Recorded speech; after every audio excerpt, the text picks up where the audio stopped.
The morning air was crisp as Lisa walked toward the tall glass doors of Romano's fine dining. Her heart pounded in her chest, not from excitement but from pure nervousness. This was her first day, and she desperately needed this job to work out. The last 3 interviews had ended the same way. As soon as she mentioned her music background, employers got uncomfortable. They'd say she was overqualified, or that she wouldn't stay long, or that she seemed too focused on her music career. So this time she'd left that part of her life completely off her resume. The restaurant looked even more impressive from the inside. Crystal chandeliers hung from high ceilings, casting warm light across white tablecloths and polished silverware. The walls were decorated with expensive paintings, and soft classical music played through hidden speakers. But what caught her attention immediately was the grand piano sitting in the far corner of the dining room. It was beautiful. A black Steinway that gleamed under the spotlight above it. Lisa's fingers tingled just looking at it. She could tell from across the room that it was a professional instrument, probably worth more than she'd earned in the past 2 years combined. But there was something sad about it, too. A thin layer of dust covered the fallboard. Fresh flowers sat on top in a crystal vase, clearly placed there for decoration, not because anyone actually played the thing. "You must be the new girl." A sharp voice cut through her thoughts. Lisa turned to see a man in his mid-40s striding toward her. He wore an expensive suit and had his dark hair slicked back with too much gel. His smile didn't reach his eyes. "I'm Derek, the general manager. You'll report directly to me." Lisa extended her hand. "Hi, I'm Lisa. Thank you so much for this opportunity." Derek's handshake was brief and limp. "Let's get one thing straight from the start. This isn't just any restaurant. Our clients are wealthy, important people. Lawyers, doctors, business owners. They expect perfection. One mistake and you're gone. Understood?" "Yes, sir. Don't call me sir. Makes me feel old." "Derek is fine." He walked toward the back of the restaurant and Lisa hurried to follow. "You'll start by learning our wine list. All 200 bottles. I expect you to memorize them within a week. You'll also need to know which wine pairs with which dish. Our customers will ask, and I won't tolerate servers who don't know the answers." Lisa nodded, trying to keep up with both his pace and his instructions. They passed through the kitchen where chefs were already preparing for the lunch service. The head chef barely looked up as Derek led her through. Nobody seemed particularly friendly. "The owner, Mrs. Ashford, isn't around much these days," Derek continued. "Her husband passed away a few years ago, and she's been spending most of her time at their other properties. Which means I run this place. What I say goes. No exceptions." They emerged into a small break room where 3 other servers were having coffee. Derek didn't bother introducing her. "This is Lisa. She starts today. Someone show her where the uniforms are." Then he was gone, his expensive shoes clicking away down the hallway. The other servers looked at her with a mixture of sympathy and wariness. An older woman with kind eyes finally stood up. "I'm Patricia. Don't worry, he's like that with everyone. You'll get used to it." "Does he ever lighten up?" Lisa asked, trying to smile. A younger guy snorted. "Never. He's gotten worse since Mrs. Ashford stopped coming around. Used to be better when she was here every day.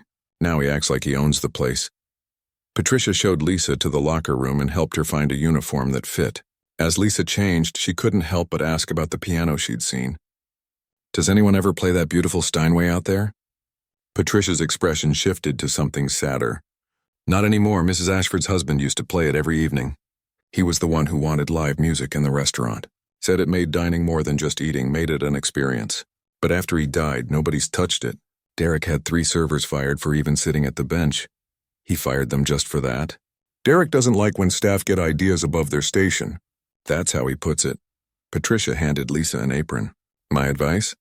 Do your job, keep your head down, and don't give him any reason to notice you." The lunch shift was brutal. Lisa had worked in restaurants before, but never anywhere this upscale. The customers were demanding, and Derek watched everything like a hawk. He corrected her 3 times in the first hour alone. Her wine recommendations weren't detailed enough. She'd forgotten to describe one of the daily specials properly. She'd smiled too much at a table, which apparently seemed unprofessional. By the time the lunch crowd thinned out, Lisa's feet ached and her confidence was shattered. She'd gone from performing in concert halls to being scolded for smiling wrong. As she cleared a table near the piano, she paused for just a moment. The instrument called to her. She could imagine exactly how those keys would feel under her fingers, the weight of them, the response. She knew this model well. Had practiced on one just like it for years. Admiring the decoration, Derek's voice made her jump. He'd appeared behind her without a sound. I saw you looking at it earlier, too. Let me guess, you took piano lessons as a kid? Lisa kept her voice neutral. A little bit, yes. Well, don't get any ideas. That piano is worth $80,000. It's not a toy. It's part of the ambiance, the decor. We had a girl last year who thought she could just sit down and play during her break. Fired her on the spot. He leaned closer, his cologne overpowering. I don't care if you think you're the next Mozart. You touch that piano, you're done. Clear? Crystal clear. Good. He walked away, barking orders at another server about a table that needed attention. Lisa finished clearing the table, her jaw tight. She'd performed that exact Steinway model at venues across the country. She'd played for audiences of thousands. She'd won competitions that Derek probably couldn't even pronounce. But here she was, being threatened for even looking at an instrument she could play better than most professionals. The afternoon dragged on. Between serving tables, Lisa caught herself staring at the piano repeatedly. It seemed wrong that something so beautiful should just sit there, silent and gathering dust. Instruments were meant to be played. They were meant to make music, to bring joy, to connect with people's souls. Using a Steinway grand as furniture felt almost criminal. By the end of her shift, she was exhausted. Patricia caught her in the break room as she was changing back into her street clothes.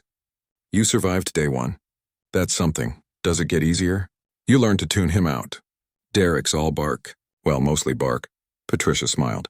You did fine today. Better than most new hires. Just remember what I said. Keep your head down. As Lisa walked out of the restaurant that evening, she glanced back one more time. Through the window, she could see the piano, still and silent in its corner. A piece of her heart ached. She'd given up so much to pursue music. Years of practice, sacrifices, dreams, and now she couldn't even admit that part of herself existed. But she needed this job. Her rent was due in 2 weeks. Her mother's medical bills were piling up. Pride didn't pay bills, so she'd keep her secret. She'd be just another server, invisible and unremarkable. The piano would remain silent, and so would she, at least for now. 3 weeks had passed since Lisa started at Romano's. She'd learned the rhythm of the place, memorized the wine list like Derek demanded, and figured out how to stay invisible enough to avoid his constant criticism. The job wasn't enjoyable, but it was paying her bills. That was all that mattered. Every shift, though, she walked past that piano, and every time it felt like walking past an old friend she wasn't allowed to acknowledge. Sometimes late at night, she'd dream about playing it. Her fingers would dance across imaginary keys, and she'd wake up with her hands moving in the air, playing silent melodies. Patricia had become something like a friend. During slow moments, they'd talk quietly in the corner, away from Derek's watchful eyes. You seem sad sometimes, Patricia said one afternoon while they were folding napkins. Is everything okay? Lisa forced a smile. Just tired. Money's tight, you know. I get it. We're all here for the same reason. Patricia glanced around to make sure Derek wasn't nearby. But you seem different. Like you're meant for something else. Before Lisa could respond, Derek's voice cut through the dining room. We have a special reservation tonight. Table 8. Mr. Thornton is celebrating his 80th birthday with his family. He's been coming here for 30 years, long before any of you worked here. Everything needs to be perfect. And I mean perfect. The evening shift started normally enough. The restaurant filled with the usual crowd of well-dressed customers.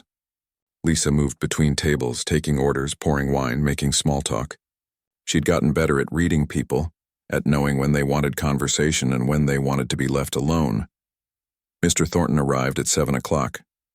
He was a tall man with white hair and gentle eyes that crinkled when he smiled. His daughter and her family followed him in, along with what looked like a couple of grandchildren. Lisa wasn't assigned to their table, but she could see them from across the room. They seemed like a genuinely warm family, the kind that actually enjoyed being together. About halfway through their meal, Lisa was clearing a nearby table when she heard Mr. Thornton's daughter speaking to Derek. My father was just mentioning how much he misses the piano music. He said your restaurant used to have live performances every evening. Such a shame that doesn't happen anymore. Derek put on his customer service smile, the fake one that never touched his eyes. Yes, well, those were different times. Hard to find quality musicians these days. the daughter persisted. That's such a beautiful instrument to just sit there unused. Dad was saying it's one of the things that made this place special. Lisa could see Derek's jaw tighten slightly, but he maintained his pleasant facade. We appreciate Mr. Thornton's loyalty to our establishment. As he walked away, though, his expression darkened. Lisa knew that look. He was annoyed. A few minutes later, he gathered all the servers near the kitchen entrance. We need to do something special for table 8. Show them we still care about the details. He was quiet for a moment, then a strange smile crossed his face. How about some live music? Patricia looked confused. But nobody here plays piano. Exactly my point. Derek's smile grew wider, meaner. But maybe someone thinks they can. Who knows? We might discover some hidden talent. He raised his voice slightly, making sure several nearby tables could hear him. I'll tell you what. If anyone here can play Claire de Lune beautifully for Mr. Thornton's birthday, I'll personally give them a $500 bonus. Right here, right now. The other servers exchanged glances. Everyone knew Derek's reputation for making promises he never intended to keep. Lisa felt her stomach tighten. Claire de Lune was one of her signature pieces. She'd performed it dozens of times. It was the piece she'd played for her conservatory entrance exam. Come on, Derek continued, his voice dripping with fake enthusiasm. Nobody? Not even one brave soul willing to try? It's $500, Lisa's hands were shaking. She gripped her serving tray tighter. Every instinct told her to stay quiet, to stay invisible.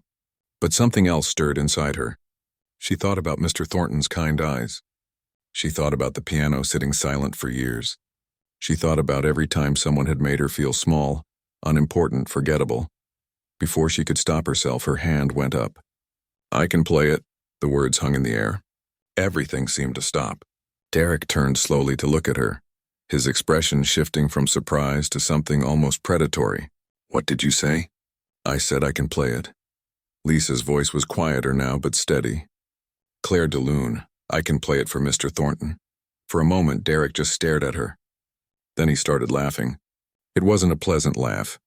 It was the kind of laugh meant to humiliate, to make someone feel stupid. You, our little dishwasher girl, thinks she can play Debussy? Lisa wasn't a dishwasher, but she didn't correct him. Several customers were watching now, sensing drama. Patricia touched her arm gently, a warning. Don't do this, but Derek wasn't finished. He walked closer, addressing not just Lisa, but the entire dining room. His voice carried that false theatrical quality he used when he wanted an audience. This is precious. This is absolutely precious. Tell me, Lisa, where exactly did you learn to play classical piano? YouTube? A few customers chuckled. Lisa felt heat rising to her cheeks, but she kept her expression calm. She'd faced tougher audiences than this. Critics who'd traveled from across the world to judge her performances. Competitors who'd practiced their entire lives for the same prizes. Derek was just a bully with a fancy suit. I've had some training, she said simply. Some training, Derek repeated, making it sound ridiculous. He turned to the other servers, playing to them like actors in his little show. She's had some training, everyone. Well, that settles it then. He spun back to Lisa and his smile turned sharp. I'll tell you what. I'll make this interesting. If you can actually play that piano, if you can perform Claire de Lune well enough to impress these good people, I'll quit. Right here, right now. I'll walk out that door and never come back, Patricia gasped. Another server whispered, Derek, come on, that's not fair. But Derek held up his hand. No, I'm serious. But here's the other side of that deal, Lisa. When you fail, when you embarrass yourself in front of all these nice people, you're fired. No 2 weeks' notice. No final paycheck. You pack your things and leave tonight. Do we have a deal? The restaurant had gone completely silent. Every eye was on her. Lisa could feel the weight of their stares. Some looked sympathetic. Others seemed entertained by the drama. A few appeared uncomfortable with Derek's cruelty. She caught Mr. Thornton's gaze across the room. The old man wasn't smiling anymore. He looked concerned, like he wanted to tell her she didn't have to do this. But she did have to do this. Not for the money. Not even to prove Derek wrong. She had to do it because she'd spent 3 weeks pretending to be someone she wasn't. She'd hidden the most important part of herself because she was afraid. Afraid of losing another job. Afraid of being called overqualified. Afraid of admitting that her music career hadn't worked out the way she'd dreamed. Lisa looked at Derek directly. She thought about her mother's medical bills. She thought about her rent due next week. She thought about every practical reason to say no, to back down, to apologize and return to being invisible. Then she thought about the piano, about the music trapped inside it waiting, about all the years she'd trained, sacrificed, practiced until her fingers bled, about every teacher who'd believed in her, about every audience who'd given her standing ovations. "Deal," she said firmly. Derek's smile widened. He thought he'd won. "Excellent. Everyone, please give us your attention. Our server Lisa is going to provide some entertainment for Mr. Thornton's birthday." Lisa handed her serving tray to Patricia, who whispered urgently, "You don't have to do this. He's not worth it." "I know," Lisa whispered back. "But the music is." She walked across the dining room. Every step felt surreal, like moving through a dream. Phones were already coming out. People were recording. She could hear murmurs, speculations about whether she could actually play or if this was about to be a disaster. The piano seemed to grow larger as she approached it. The Steinway sat there waiting. Lisa reached out and touched the fallboard, feeling the smooth wood under her fingers. This was it. 3 weeks of silence were about to end. One way or another, everything was about to change. Lisa lifted the fallboard slowly, revealing the pristine keys beneath. They were perfect, untouched, still gleaming despite years of silence. She ran her fingers lightly across them without pressing down, feeling their texture, their temperature. The Steinway was in beautiful condition. Someone had been maintaining it even if nobody played it. She pulled out the bench and sat down. The leather cushion creaked softly under her weight. For just a second, she closed her eyes and let herself remember. All those recitals, all those competitions, all those hours in practice rooms when her friends were out having fun. Every blister, every aching muscle, every moment of doubt. It had all led to the strange, unlikely moment in a restaurant where nobody knew who she really was. Her hands were trembling. Not from nerves about the music itself, but from the weight of what came next. If she failed, she lost everything. The job, the income, her ability to pay rent or help her mother. But failure wasn't the scary part. She knew she wouldn't fail at playing. The scary part was revealing herself. Once she played, there was no going back to being invisible. She positioned her hands over the keys, finding the right placement. Behind her, she could hear someone cough. A chair scraped against the floor. Derek's voice carried from somewhere near the kitchen, probably making another snide comment to one of the staff. Let him talk. In a few moments, none of that would matter. Lisa pressed down on the first notes of Claire de Lune. The sound that emerged from the Steinway was pure and clear, like moonlight turning into music. The opening phrase floated through the restaurant, delicate and haunting. Lisa felt the familiar connection between her mind and her fingers, that mysterious thing that happened when technique transformed into art. She wasn't thinking about the notes anymore. She was becoming the music. The second phrase built on the first, adding layers of emotion. This was Debussy's genius, his ability to paint pictures with sound. Lisa had always imagined moonlight on water when she played this piece. The gentle waves, the way light dances and shimmers, never quite still but never harsh. Her dynamics reflected that soft and flowing. Around her, the restaurant transformed. A fork that had been halfway to someone's mouth lowered back to the plate. A woman who'd been texting put her phone face down on the table. The kitchen doors stopped swinging as even the staff paused in their work. The music filled every corner of the space, demanding attention not through volume but through sheer beauty. Lisa moved into the middle section where the piece becomes more passionate. Her fingers moved faster, the notes cascading like water rushing over stones. This was the technical part, the section that separated amateurs from professionals. Her left hand carried the deep, resonant bass notes while her right hand danced across the higher register, creating a conversation between darkness and light.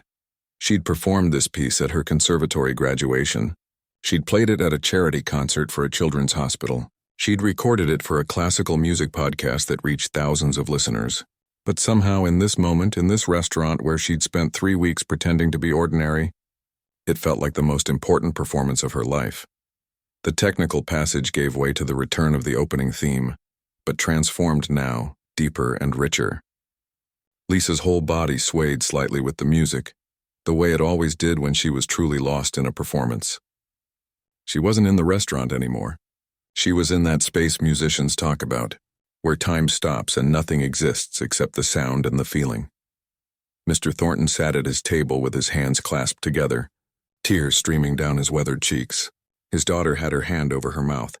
One of the grandchildren, a little girl maybe 7 years old, had moved to the edge of her seat, watching Lisa's hands move across the keys with wide, amazed eyes. Even the customers who'd been chuckling at Derek's jokes had fallen silent. A man in an expensive suit who'd been reviewing documents on his tablet had pushed it aside completely, his attention captured. A couple who'd been in the middle of what looked like an argument had forgotten whatever they'd been fighting about. Everyone was listening. Lisa reached the final section where the piece returns to its original delicate theme. This was the hardest part emotionally. After all the passion and movement, coming back to simplicity required incredible control. Too much and it felt anticlimactic. Too little and it felt flat. She'd learned over years of practice that the ending of Claire de Lune was about acceptance, about finding peace. Her fingers moved more slowly now, each note given space to breathe. The melody descended like the moon sinking toward the horizon. Beautiful but inevitably fading, she played the final phrases with such tenderness that several people in the restaurant held their breath, afraid to break the spell. The last notes hung in the air, soft and pure. Lisa let them fade naturally, her foot still on the sustain pedal, allowing the piano's resonance to carry the sound as long as physically possible. When the final vibration died away, she slowly lifted her hands from the keys and placed them in her lap. Silence. For what felt like an eternity but was probably only 3 seconds, nobody moved. The restaurant existed in a frozen moment, suspended between the music that had been and the reality that was returning. Then Mr. Thornton began to clap. His applause started slow and deliberate, but within seconds the entire restaurant erupted. People rose from their tables. The sound of clapping filled the space where music had just been. Someone shouted, "Bravo!" A woman near the window was openly crying, dabbing at her eyes with her napkin. Lisa stood from the piano bench, her legs unsteady. The adrenaline that had carried her through the performance was fading, replaced by the crushing reality of what she'd just done. She'd revealed herself. There was no going back now. Patricia was clapping so hard her hands must have hurt, tears running down her face. The other servers stood in a line near the kitchen, all of them applauding. Even the chefs had emerged, still in their aprons, joining the ovation. The teenager who bussed tables was filming on his phone, his mouth hanging open in shock. Mr. Thornton's daughter stood up, her voice cutting through the applause. That wasn't just good.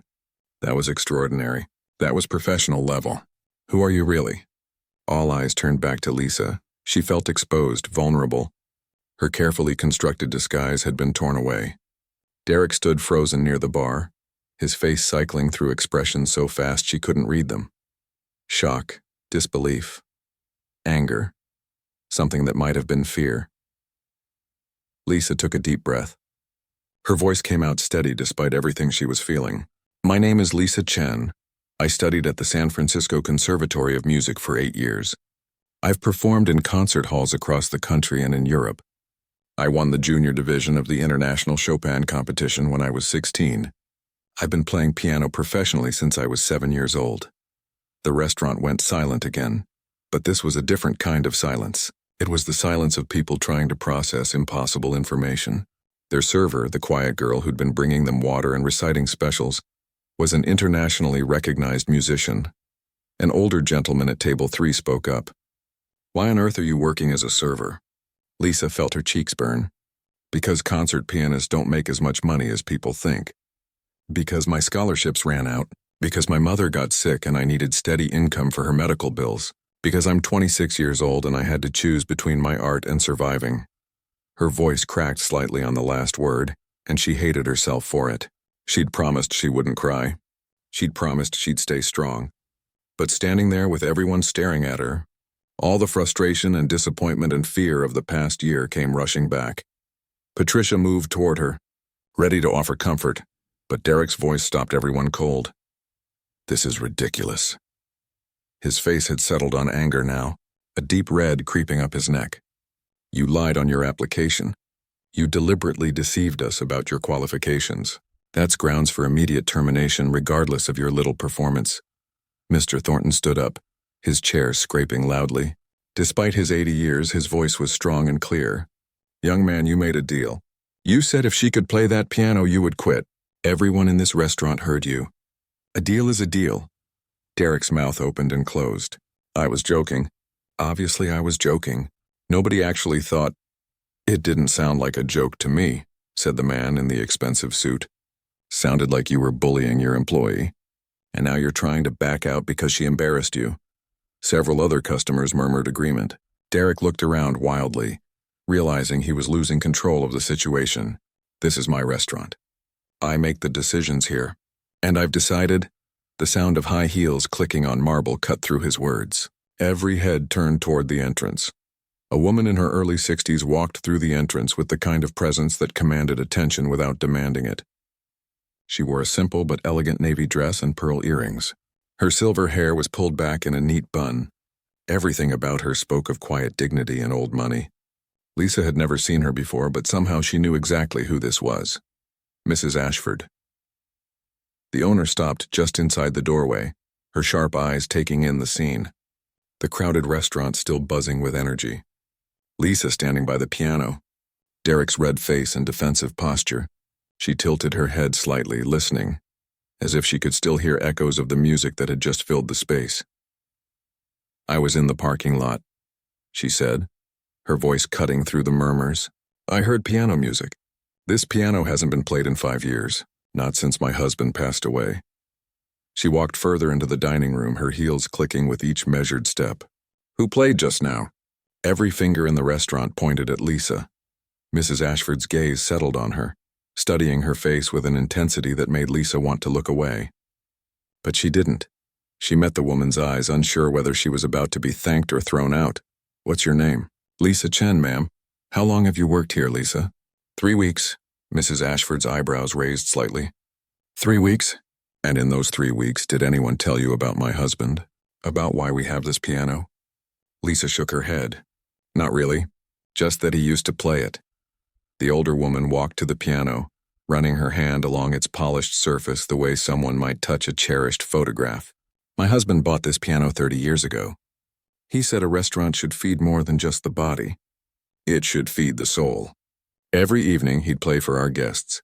Chopin, Beethoven, Gershwin, whatever suited the mood. People came from all over the city just to hear him play while they dined. The restaurant was completely silent now. Even Derek had stopped trying to defend himself, sensing that something bigger than his ego was unfolding. After he died, I couldn't bear to hear it, Mrs. Ashford continued. I told everyone the piano was not to be touched. I had it maintained and tuned regularly, but I couldn't let anyone play it. It hurt too much. She turned back to Lisa. But standing in that parking lot just now, hearing those notes floating through the air, for the first time in 5 years, I didn't feel pain. I felt my husband's presence. I felt what he was trying to create in this place. Lisa's throat tightened. I'm so sorry if I overstepped. I didn't know the full story. Don't apologize. Mrs. Ashford's expression softened. Play something else for me. Anything you choose. Ma'am, I don't want to cause any trouble. Derek said. I don't care what Derek said. Mrs. Ashford's tone remained polite but firm. I'm asking you to play, please. Lisa looked at Derek, whose face had gone from red to pale. Whatever power he'd held in this room had evaporated the moment Mrs. Ashford walked in. She returned to the piano bench, her mind racing through possibilities. What do you play for a woman who just compared you to her late husband? What piece could possibly be appropriate? Then she knew. She'd play Rachmaninoff's Prelude in C-sharp minor. It was powerful, emotional, technically demanding, but more than that, it was a piece about confronting darkness and finding light. It felt right. Her hands came down on the keys with the famous opening chords, those deep, ominous notes that announce something significant is about to happen. The piece starts almost angry, demanding attention. Lisa poured everything into it. All her frustration with Derek, all her grief over her lost music career, all her fear about money and her mother's health. All of it went into the music. The technical passages were brutal, requiring her fingers to move at incredible speed while maintaining absolute precision. Her hands flew across the keys, the notes cascading like a waterfall. This wasn't gentle moonlight anymore. This was thunder and lightning, power and passion. She moved through the middle section, where the piece becomes almost frantic, then into the climax where everything comes together in a massive surge of sound. The Steinway responded beautifully. its rich tone filling the restaurant with layers of emotion. Then, just as suddenly as the storm came, it faded. The piece ended with those same deep chords from the beginning, but quieter now, resolved. Lisa lifted her hands and let the final notes ring out until they disappeared into silence. When she turned around, Mrs. Ashford had tears streaming down her face. The older woman didn't try to hide them. She walked over to Lisa and took both her hands. "My husband would have loved that, and he would have loved you." The restaurant erupted in applause again, but softer this time, more respectful. This wasn't entertainment anymore. This was something sacred, something real. Mrs. Ashford kept holding Lisa's hands. "Tell me about yourself. Where did you train?" Lisa explained her background.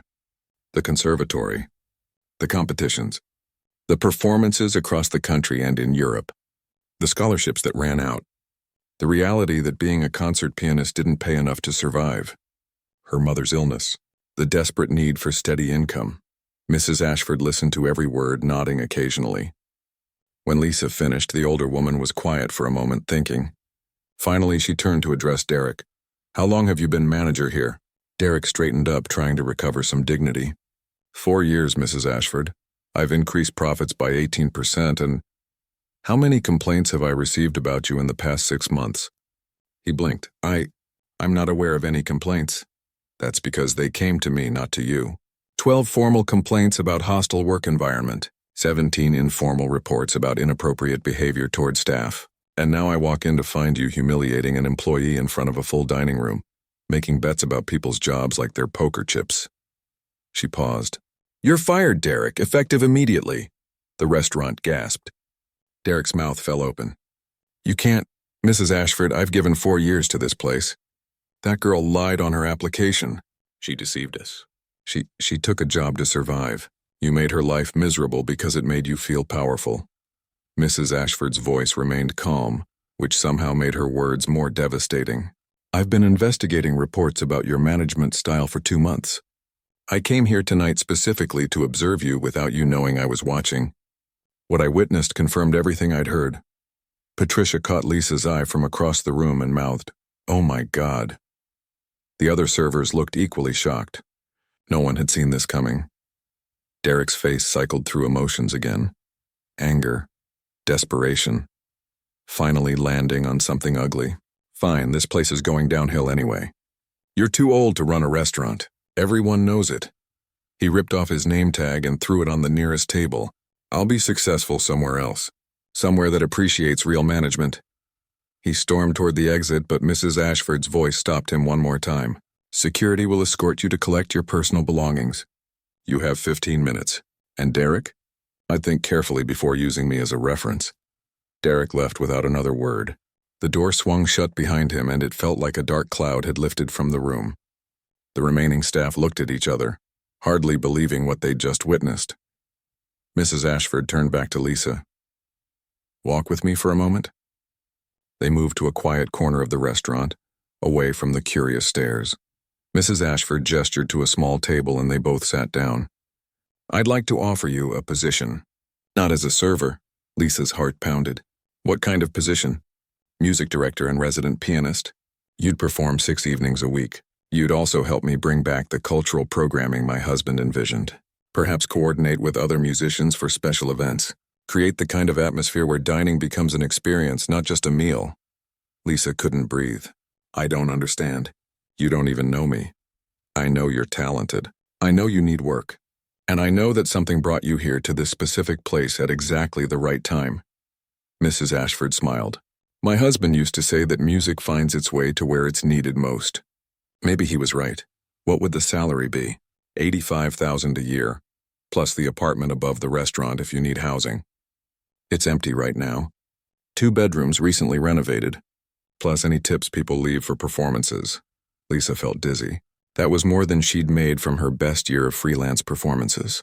With housing included, she could finally get ahead. She could help her mother properly. She could save money. She could breathe. Why? The word came out as barely a whisper. "Why would you do this for me?" Mrs. Ashford reached across the table and patted her hand. "Because 5 years ago I let grief silence something beautiful. I let this piano sit quiet when it was meant to sing.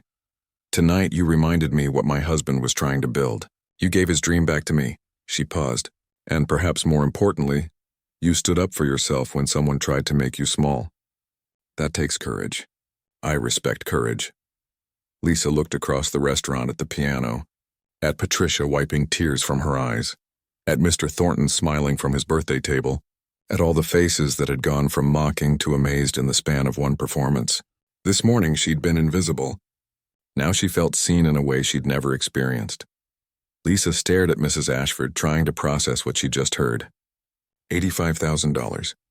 An apartment. A chance to play music every day and actually get paid for it. It felt too good to be true, like something that happened in movies but never in real life.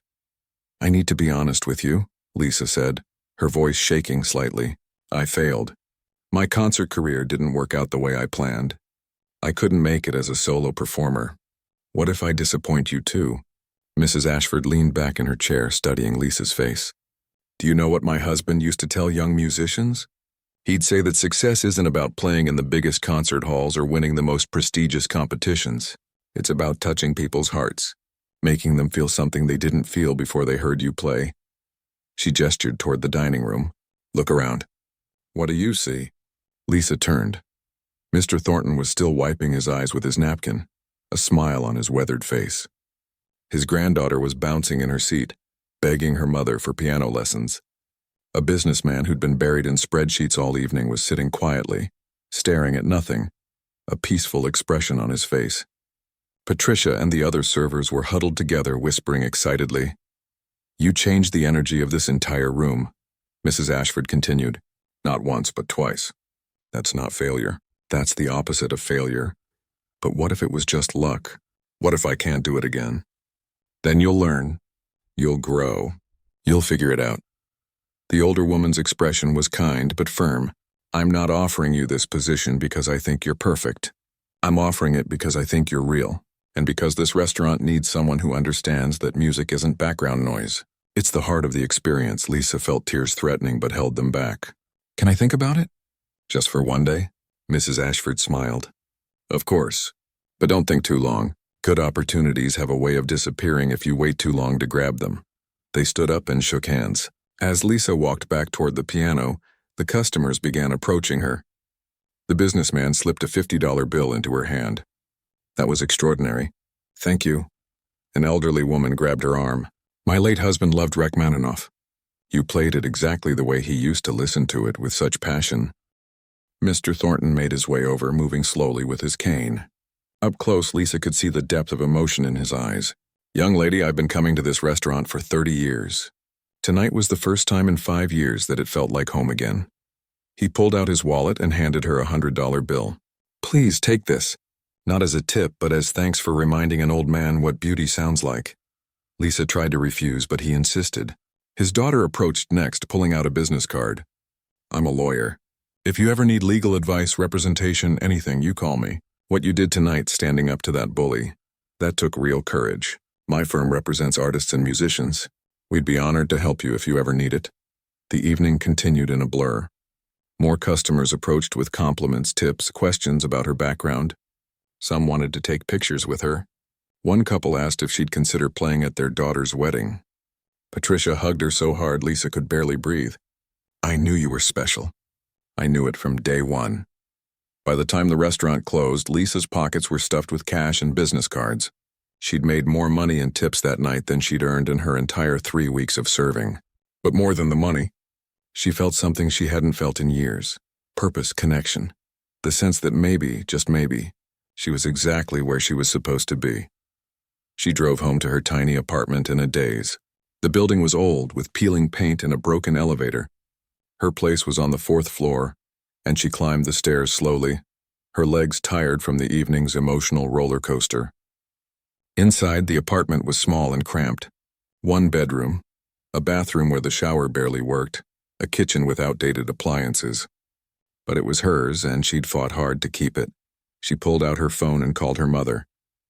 It was late, but her mom was a night owl, especially since the illness made sleeping difficult. "Hi, sweetie," her mother's voice came through, tired but warm. "How was work?" Lisa sat on her worn couch and told her everything. The challenge. The performance. Derek's firing, Mrs. Ashford's offer. As she spoke, she could hear her mother crying on the other end of the line. Oh, baby. Oh, my baby girl. I'm so proud of you. Mom, don't cry. It's good news, I know. I'm crying because I'm happy, and because I've been so worried about you. You've sacrificed so much to help me with these medical bills. You gave up your dreams. I didn't give up anything, Mom, I just took a different path. But you were miserable. I could hear it every time we talked. You tried to hide it, but I'm your mother. I know, Lisa wiped her own tears. Maybe I was miserable, but maybe that was leading me to this. Mrs. Ashford said something about music finding its way to where it's needed. What if this is where I was meant to end up? They talked for another hour. Her mother insisted she take the job. Don't you dare overthink this, Lisa Chen. That apartment alone is worth $30,000 a year in rent savings. Plus you get to play piano every day and get paid for it. There's nothing to think about. You call that woman tomorrow and say yes. After hanging up, Lisa lay in bed staring at the ceiling. Tomorrow she'd give her answer, but she already knew what it would be. How could she say no? This was everything she'd been hoping for, wrapped up in the strangest possible package. 6 months passed in what felt like both forever and an instant. Lisa's first performance as the official resident pianist had been terrifying. What if the first night had been a fluke? What if she couldn't do it again? But the moment her fingers touched the keys, all the doubt disappeared. The music flowed, the customers loved it, and by the end of the evening she knew she'd made the right choice. The apartment above the restaurant was beautiful. High ceilings, big windows, and most importantly, it was quiet enough to practice during the day. She'd moved her mother in with her after 2 months. Having the extra bedroom meant her mom could leave her cramped studio across town. They'd have dinner together, and sometimes her mother would sit in the restaurant during Lisa's performances, beaming with pride. Mrs. Ashford had become something like a mentor. They'd meet once a week to discuss programming. Lisa had started bringing in other musicians for special nights. A jazz trio on Fridays, a classical quartet for Sunday brunches, a young violinist who reminded her of herself at that age. The restaurant had become what Mrs. Ashford's husband had always envisioned, a place where culture and cuisine met. The staff was different now, too. Without Derek's toxic presence, everyone seemed happier. Patricia had been promoted to general manager, and she ran the place with kindness instead of fear. The other servers smiled more. The kitchen staff started humming along with Lisa's performances. Even the customers noticed the change in atmosphere. Mr. Thornton came every Thursday without fail. He always requested Claire de Lune at some point in the evening, and Lisa always played it for him. His granddaughter had started piano lessons and would sometimes come early to watch Lisa practice. The little girl's eyes would go wide as she watched Lisa's fingers move across the keys. One evening, about 7 months after that first fateful performance, Lisa was playing Chopin when she noticed someone familiar walk in. Derek. He was with a woman, presumably on a date, and he'd clearly forgotten this was where Lisa worked now. Or maybe he assumed she'd been fired long ago. His eyes went wide when he saw her at the piano. For a moment, their gazes met across the restaurant. Lisa expected to feel anger or vindication, but instead she felt something closer to pity. Derek looked smaller somehow, less intimidating. He'd just been a sad man who made himself feel important by making others feel small. She smiled at him just slightly, then returned her attention to the music. She didn't need his approval anymore. She didn't need revenge. She had everything she needed right here, in this moment, with her fingers on the keys and music filling the air. After her set ended and she took her break, Patricia came rushing over. "Did you see who just walked in?" "Derek, should I ask him to leave?" "No," Lisa said calmly. "Let him stay. Let him see what this place became without him. Let him hear what happens when you treat people with respect instead of cruelty." Derek and his date left before dessert. Lisa watched them go and felt nothing but gratitude. Gratitude that he'd pushed her to reveal herself. Gratitude that his cruelty had led to her transformation. Sometimes the worst moments lead to the best outcomes. Mrs. Ashford found her during cleanup that night. "I saw Derek come in. You handled that with grace. He doesn't have power over me anymore. Nobody does. For the first time in my life, I feel free." The older woman smiled. "My husband would have said that's what music does. It frees us. From expectation. From judgment. From all the small boxes people try to put us in." Lisa thought about that as she locked up for the night. She'd spent so many years trying to be what others expected.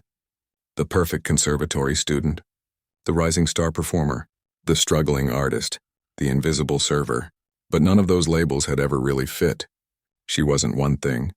She was all of them and none of them. She was just Lisa, a woman who played piano, who'd been knocked down and got back up, who'd been underestimated and proved everyone wrong, who'd hidden her light and then finally let it shine. As she climbed the stairs to her apartment, where her mother was probably waiting with leftover dinner, Lisa realized something important. She hadn't failed at being a concert pianist. She'd succeeded at being herself, and sometimes that's the bravest thing anyone can do.